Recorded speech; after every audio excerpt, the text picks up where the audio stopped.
Hello အားလုံးပဲမင်္ဂလာပါရှင်ဒီနေ့တော့အထိုက်စားစားတစ်မျိုးဖြစ်တဲ့ခိုင်လို့ခေကျုပ်ဦးချင်းငံဆက်လေးပဲဖြစ်ပါတယ်အဲ့တော့ကျုပ်ဦးနေရာမှာကျတော့ကျုပ်ဦးလည်းရတယ်လို့ဘဲဦးလည်းရတယ်နော်အဲ့ဒါအရင်ရေဆူပြီးအရင်ပြုတ်မှာပေါ့ပြုတ်ပြီးလို့ရှိရင်သူပြုတ်ထားရမှာတော့အနည်းဆုံး6မိနစ်လည်းရတယ်နည်းနည်းကျုပ်ဦးကြ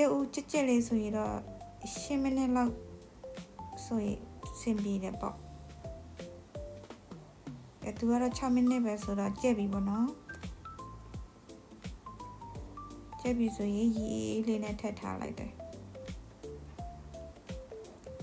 ပြီးရင်ခေါ်နှွားမယ်ပေါ့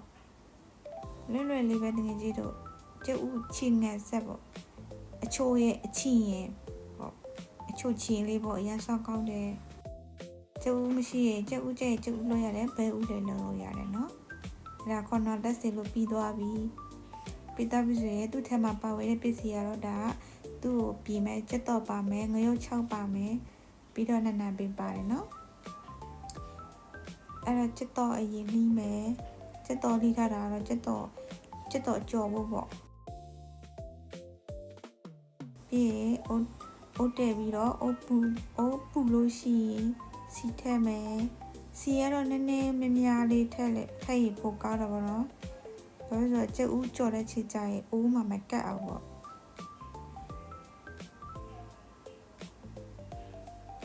ကျုပ်ဦးကြော်โอเคကျုပ်ဦးကြော်လိုက်ပြီနော်အဲ့လိုမျိုးစီနည်းနည်းစီများဆိုတော့ကျုပ်ဦးကြော်တဲ့ချီကြရင်အိုးဖိမှာမကတ်တော့ဘူးပေါ့တကယ်ကြီးလို့နော်ကျုပ်ဦးကြော်မှွေပြီးကျက်သွားမယ်ဆိုရင်ကျက်တဲ့ချီဆိုရင်ဒီလိုအရောင်လေးဖြစ်သွားလို့ရှိရင်ဒါကျက်သွားပြီနော်အဲ့လိုအရောင်လေးဖြစ်သွားတဲ့အထိပေါ့နော်အဲ့တော့စီဆက်ထားလိုက်မယ်နော်အဲ့ဒီစီကိုတစ်ခါကျက်တော်နေပြန်ကြောမယ်ဒါပေမဲ့စီကအများများတယ်ဆိုတော့စီကိုနည်းနည်းပဲထည့်ပြီးတော့ကျက်တော်ကြောမယ်ပေါ့နော်โอเคကျက်တော်ကြောမယ်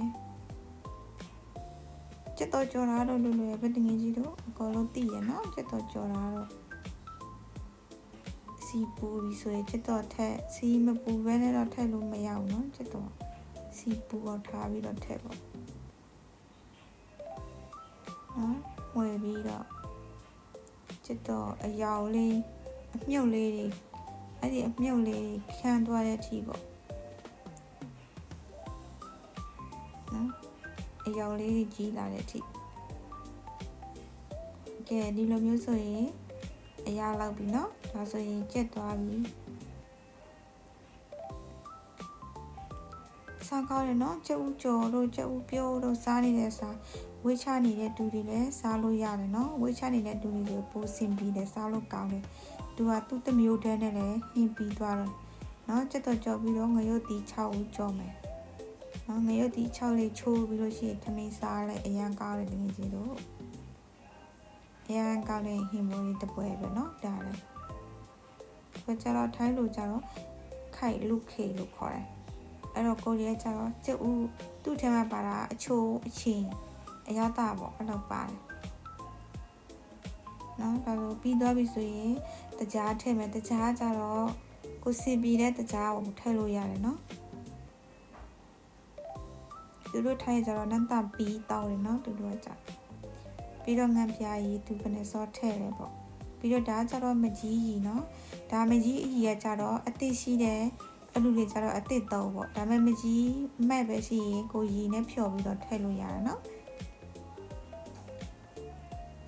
အရင်စားကောင်းတဲ့အချိုချင်းလေးเนาะဒါသူထည့်တာတကြားရယ်ငံပြားကြီးရယ်ပြီးတော့မကြီးကြီးရယ်เนาะကိုချုံမို့နဲ့တဲ့ချုံမို့ထည့်လို့ရတယ်เนาะဘာလို့ဆိုကိုရီရဲ့ချုံမို့မပါရင်စားလို့မကောင်းဘူးเนาะတကယ်ကြီးသူတို့ထိုင်းရကြတော့ချုံမို့တိတ်မတုံးကြဘူးတုံးတဲ့သူတွေလည်းအရင်တောင်းတယ်เนาะကဲသူမွေလေးမရှိရသူတကြားအယုတ်လေးခင်းလာပြီပေါ့အယုတ်လေးတွေနှက်လာပြီဆိုရင်ဆင်ပြီးသွားပြီเนาะအဲ့ဒါသူ့အတွက်အကြီးတစ်မျိုးရသွားပြီပေါ့အယုတ်လေးထက်လာတဲ့အထိပေါ့เนาะအဲ့လိုမျိုးမွေပေးလိုက်မယ် ဆိုရင်ဒါဆိုရင်ရပြီဒါဆိုရင်အဲ့တော့ကျဥကိုခုနကကျဥကြော်ထားတဲ့ဟာကိုနှစ်ချမ်းခွဲမယ်ပေါ့နှစ်ချမ်းခွဲမယ်သူကျဥကကြတော့ half boil လေးเนาะထဲကလုံးဝမကျက်ဘူးကျဥအဆန်ကเนาะအဲ့လိုမျိုးစားချင်ရင်6မိနစ်ပဲပြုတ်เนาะတကယ်လို့ကျဥအဆန်ကိုဒီထက်အမအောင်လုပ်ချင်လို့ရှိရင်10မိနစ်လောက်ပြုတ်ပေါ့เนาะသူကကြတော့အဲ့လိုမျိုးလုပ်ပြီးတော့အချီချိုးလေးနဲ့လှုပ်ထားတာเนาะတကယ်ကြီးတို့သူအလှလှလေးလုပ်ချင်တာပေါ့နော်ကျသူ့ကျုပ်ကကြတော့နည်းနည်းလေးအကြီးလေးတွေရှိသေးတယ်ကဲအခုဆိုလို့ရှိရင်ဟင်းပွဲတစ်ပွဲပြည့်နေပြီပေါ့နော်ဖတ်ချီပါမယ်ပေါ့နန်းနန်းပင်ပါတယ်ပြီးတော့ခုနကြော်ထားတဲ့ချက်တော်အဲ့ဒါကိုပေါ်မှာဖြူမယ်ပြီးတော့ကျဥထားမယ်ပေါ့နော်စားရှိစရာလေးပဲအရင်ကြိုက်တယ်ပြီးရင်ခုနချီတော့အကြီးကိုတကြားကြီးပေါ့တကြားရဲ့မကြီးကြီးပေါ့